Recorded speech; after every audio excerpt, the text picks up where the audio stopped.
Todo ocurrió una cálida noche de verano, de esas noches que invitan a dar un largo paseo bajo la luz de las farolas, y que de manera extraña, da también la sensación de que todo el mundo se ha puesto de acuerdo para encerrarse en casa. Eran, más o menos, las 2 de la madrugada. Había pasado varias horas vagueando ante el ordenador, así que decidí que era momento de estirar los músculos, y hacer algo de ejercicio. Me decidí a bajar a la calle para tirar la basura, y fumar un cigarro. Me calcé unas zapatillas de deporte, me dirigí a la cocina, saqué la bolsa del cubo, y le hice un par de nudos.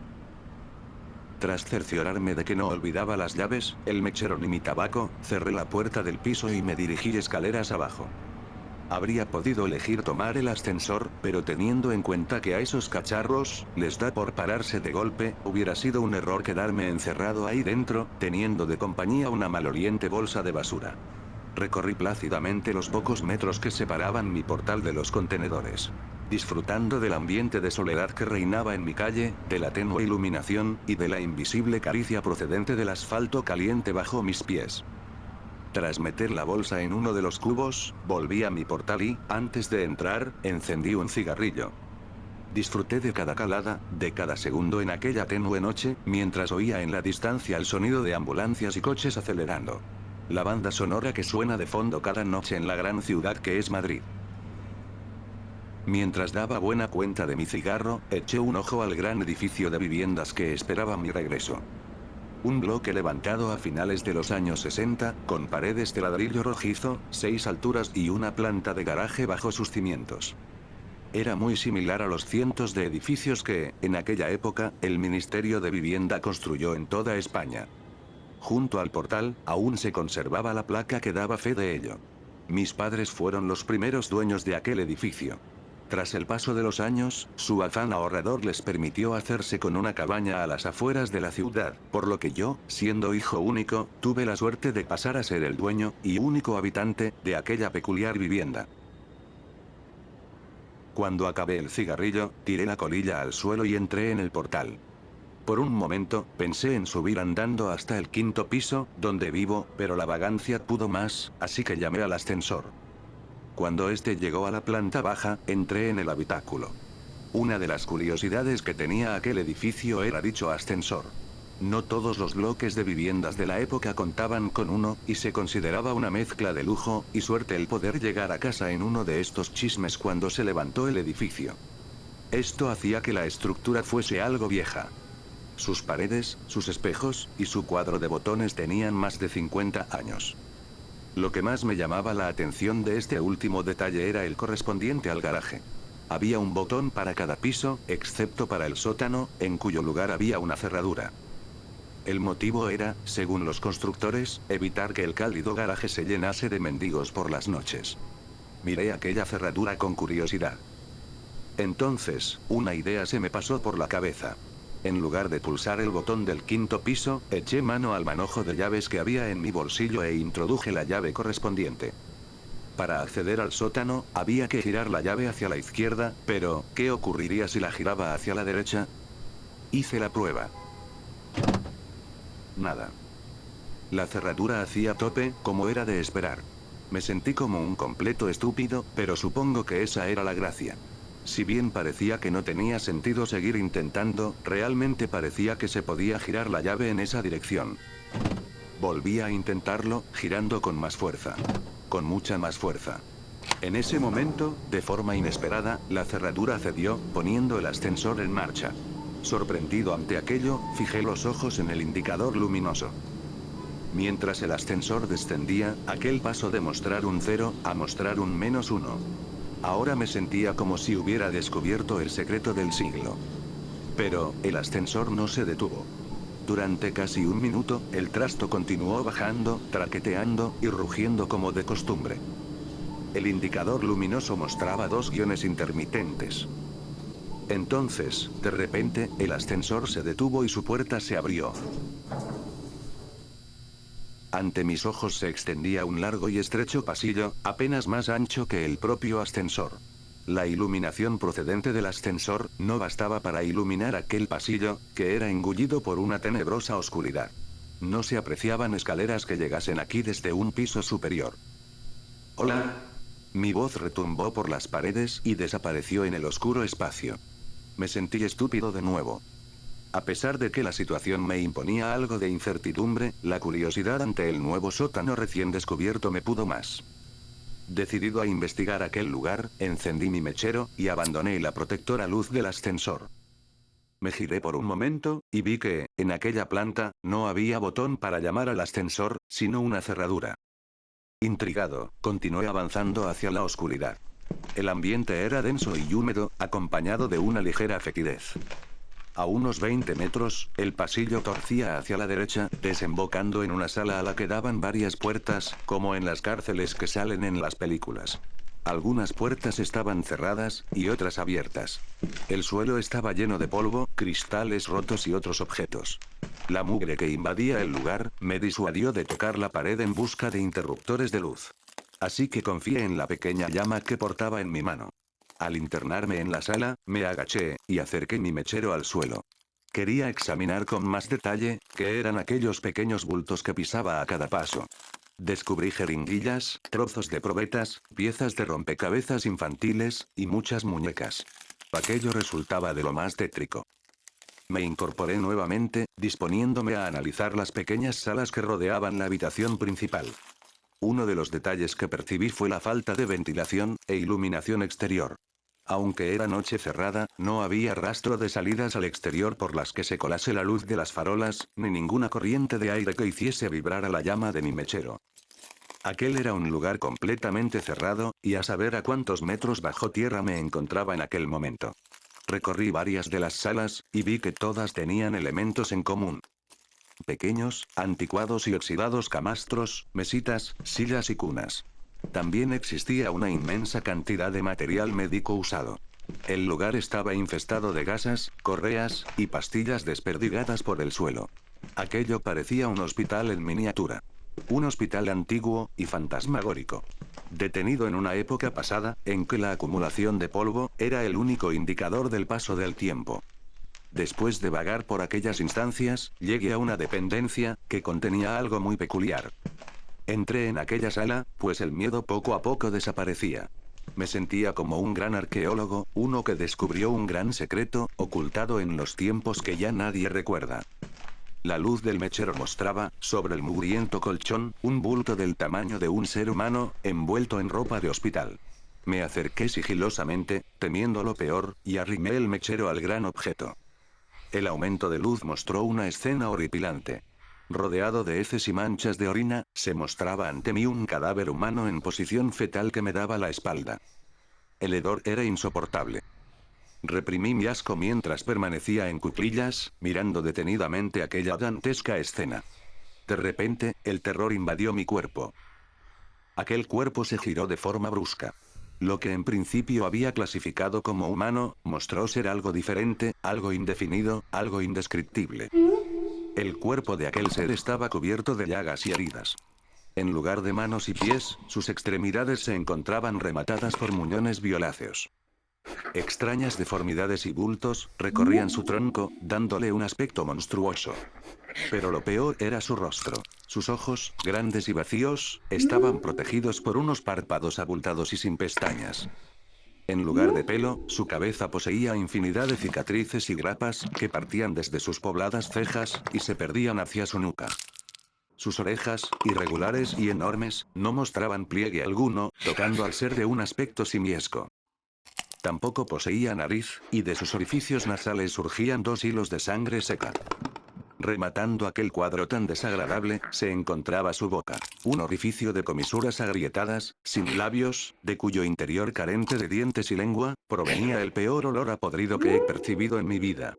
Sus ojos se fijaron en los míos, y de su garganta surgió un bramido gutural, ronco y a la vez potente.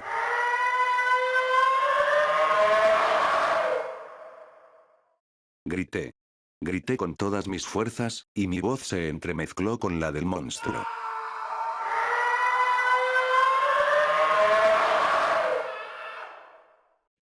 Teniendo en cuenta la postura en la que me encontraba, caí de espaldas sobre el mugriento suelo, y el mechero se escapó de mi mano, dejando el lugar en la más absoluta oscuridad. Mientras palpaba el suelo en busca del mechero, oí cómo crujían los muelles del colchón, y antes de que pudiese reaccionar, aquel despojo se me echó encima, lanzando una vez más su aterrador alarido. Sentí su aliento contra mi rostro, mientras apestosa saliva caía sobre mi frente, y un escalofrío me recorría de arriba a abajo.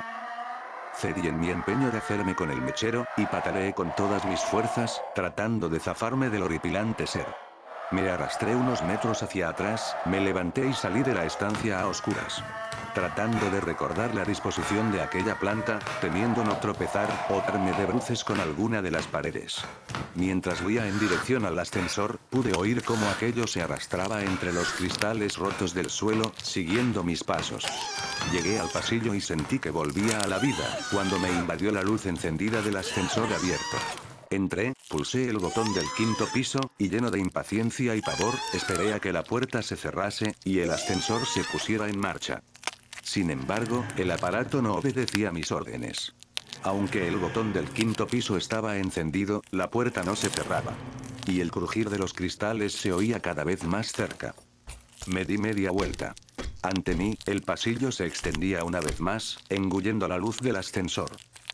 Sin embargo, ahora no sentía curiosidad ante aquella escena. Sentía verdadero horror. Me sentía estúpido una vez más. Quería huir de allí, y el ascensor no se movía. De repente, se hizo el silencio. Estaba tan aterrorizado que todos mis músculos se agarrotaron. En ese momento, el ser surgió del pasillo oscuro, arrastrándose con una velocidad y una pericia insólitas. Venía hacia mí, mientras gruñía, jadeaba y chillaba como ninguna criatura conocida. Apreté repetidamente el botón del 5.º piso, con pulso tembloroso, mientras el miedo me hacía llorar, y la criatura se aproximaba rápidamente. Cuando estaba a punto de entrar en el ascensor, agité mi pierna ante él, lo que le hizo retroceder atemorizado, sin que apartase la vista de mis ojos en ningún momento. En ese instante, las puertas se cerraron, y el ascensor comenzó su ascenso. Fijé la vista en el indicador luminoso. Los dos guiones parpadeantes dieron paso a un -1, luego a un 0, un 1, etc. Algo más calmado, me miré en el espejo y fui consciente de mi aspecto. Mi rostro estaba cubierto de una mezcla de baba y mucosa sangrienta, mezclada con mis propias lágrimas. Cuando quise pasar el dorso de la mano por mi frente, descubrí que mis ensangrentadas palmas estaban llenas de cristales rotos, y comencé a sentir su dolor. Minutos antes, en aquel segundo sótano, el miedo no me había permitido ser consciente de cómo se habían clavado en mi piel. Pero lo peor de todo, aguardaba en la puerta de mi piso. No tenía conmigo mis llaves. Me quedé en completo shock. Los recuerdos de todo lo que había ocurrido, el olor de esa cosa, su horripilante aspecto, se agruparon en mi mente, y no pude evitar arrodillarme ante mi puerta y vomitar la cena. Aún invadido por el asco, fui capaz de racionalizar mi deplorable situación. No solo estaba sin posibilidades de ingresar al único lugar seguro que tenía, ahora también debía de lidiar con el pensamiento de que esa cosa podía venir por mí en cualquier momento. Si bien era cierto que era muy poco probable que ese bicho fuese capaz de utilizar un ascensor, el solo pensamiento de aquella posibilidad me aterraba como nada en el mundo.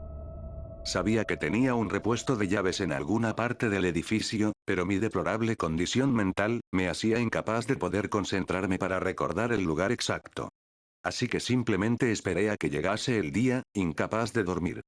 Sí, me quedé afuera de mi departamento, cubierto de los fluidos de esa cosa, y con heridas en mi cuerpo. A la mañana siguiente, cuando la luz del día se llevó todos mis miedos, me di a la tarea de buscar mi repuesto de llaves, siempre con un ojo puesto en el elevador. Las pude encontrar enseguida, y fui corriendo hacia mi puerta. Llegué a casa y entré corriendo al baño. Me di una ducha más larga de lo habitual, curé las heridas de mis manos, y me quedé pensando en todo lo que había pasado. El solo pensar que esa cosa estaba ahí abajo con mis llaves, hacía que me dieran ganas de vomitar nuevamente. Así que decidí que debía contarle esto a alguien más. Llamé a un amigo que vivía en uno de los edificios cercanos. Dicho edificio era similar al mío. Construido en la misma época, con la misma planta, y con un ascensor exactamente similar. Tras contarle la historia y soportar sus burlas, me aseguró que haría la prueba en su ascensor, y que me llamaría para contarme qué había ocurrido en su caso. Esperé su llamada intranquilo, y nunca más volví a saber de él. Nah, no es cierto, a los pocos minutos, sonó el teléfono. Era él, y su voz sonaba entrecortada y temblorosa. Bajo su casa también había un segundo sótano, húmedo y maloliente. Sin embargo, él no se había atrevido a adentrarse, y no tenía intención de hacerlo. No pienso volver a coger ese ascensor en mi puta vida. Eso fue lo que me dijo. Y la verdad es que su opinión coincidía al 100% con la mía. A pesar de nuestros temores, nos decidimos a investigar sobre el asunto. Así, dimos con el que fue por aquel entonces presidente de la constructora encargada de levantar los edificios. Hoy en día un ajado anciano con un pie en el cementerio. Tras varias reticencias, nos explicó el porqué de aquellos sótanos secretos. En 1966, la recién inaugurada central nuclear de Zorita, en Guadalajara, había sufrido una grave fuga en uno de sus reactores, provocando una nube radiactiva que se extendió por los pueblos de los alrededores. El régimen franquista no podía permitir que la opinión pública tuviese noticia de un fallo en su primera instalación nuclear, por lo que contactó con las parejas jóvenes del lugar, ofreciéndoles trasladarse a Madrid. A los inmuebles en los que mi amigo y yo vivíamos. Pues a pocos metros de aquellos edificios, se encontraba un hospital, que podría seguir la evolución de dichas parejas, y los hijos que pudiesen tener en el futuro.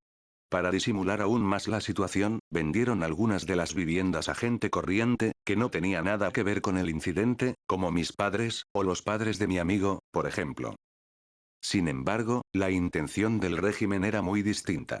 Conocedores de las secuelas que la nube radiactiva tendría en esta gente, vigilaron cada nuevo embarazo que se produjo entre ellos, supervisando su evolución, y haciendo desaparecer a todos aquellos recién nacidos que sufriesen graves malformaciones. Aprovechaban la tranquilidad de la noche, para, haciéndose pasar por encargados de mudanzas, llevar a los bebés a su nuevo hogar. Aquellos sótanos, por otra parte, eran el lugar perfecto para realizar investigaciones sobre los niños, pues nadie sabía de su existencia. El propio mecanismo de los ascensores se había mantenido en secreto, recayendo la tarea de llevar a cabo revisiones y reparaciones entre técnicos elegidos por el propio régimen. Sin embargo, tras la muerte del dictador Francisco Franco, se canceló aquel proyecto. Tratando de arrojar tierra sobre el asunto, los sujetos en experimentación fueron sacrificados, y toda documentación relativa al proyecto fue destruida. Casi todos los cabos quedaron atados. Como ¿Cómo que que casi casi todos todos los los cabos? cabos. Preguntamos mi amigo y yo a aquel hombre. Sí, dijo él. Resulta que, una vez, aprovechando el revuelo de los últimos días, mientras todo el mundo corría arriba y abajo, tratando de hacer desaparecer pruebas y evidencias, uno de los niños desapareció sin dejar rastro, y nadie más volvió a saber de él. Mi amigo y yo nos miramos, aterrados. Nos despedimos del viejo y volvimos a nuestras casas. Y desde entonces, no he vuelto a subirme a ese ascensor. Y, por si a alguien le interesa, vendo mi casa. Es un quinto piso, muy luminoso. Y, además, tiene ascensor, y un bonito garaje.